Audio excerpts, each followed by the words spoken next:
Tuesday is make or break for at least two of the GOP candidates. So 1,237 delegates are needed for an uncontested nomination. Here's the count so far. Trump is leading, 458.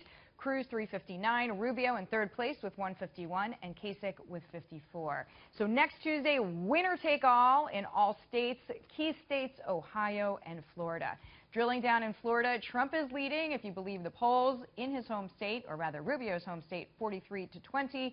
In Ohio, John Kasich leading Trump 34-29%. My political power panel is here. Conservative commentator Tammy Bruce, Democratic strategist Erikka Knuti. Thank you both for being here. First and foremost, what do you make of the polls, Erikka?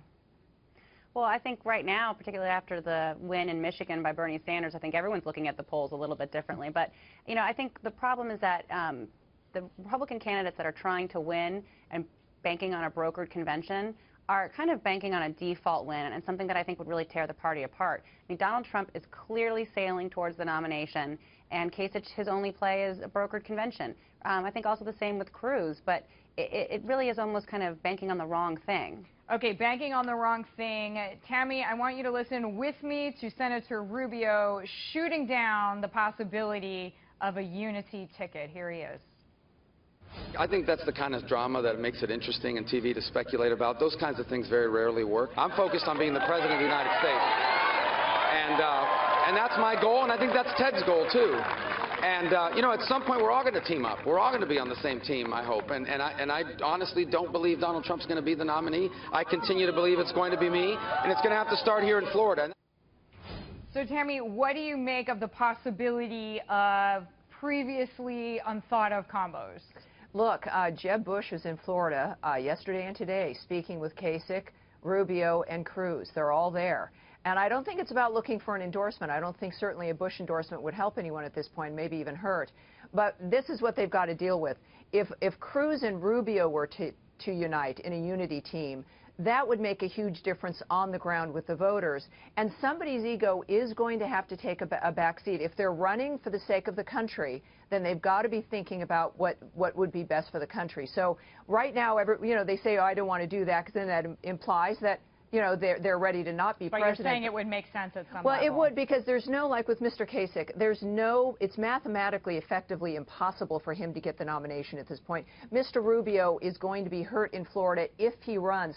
Watch for him to remove himself. I would be quite surprised if he stays in, because he'll be damaged if he does, I think. All right. Now, a lot of pressure, obviously, coming from Donald Trump, who has been speaking about Florida as his second home for weeks. But a Cruz supporter implied that Donald Trump's wife, Melania, does not have a classic First Lady profile. Here is the Cruz supporter's comments.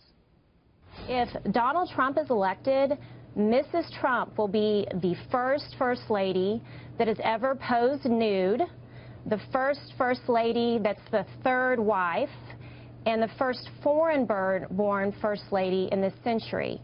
In contrast, Heidi Cruz would be our first pro-life First Lady. She also is a graduate of Harvard Business School. What difference does it make? What difference does it make, Erikka? Well, I mean, I think the thing I've said before is that the Trump campaign needed to roll out Melania at some point, because she was going to be looked at and was going to be critiqued and vetted and all that in the public eye. And so I think it's a little bit of a low blow, but, you know, getting her out more earlier on is better, so people can get to know her, can really see how ridiculous these kinds of attacks are. Like, what is the typical First Lady? What does First Lady have to be?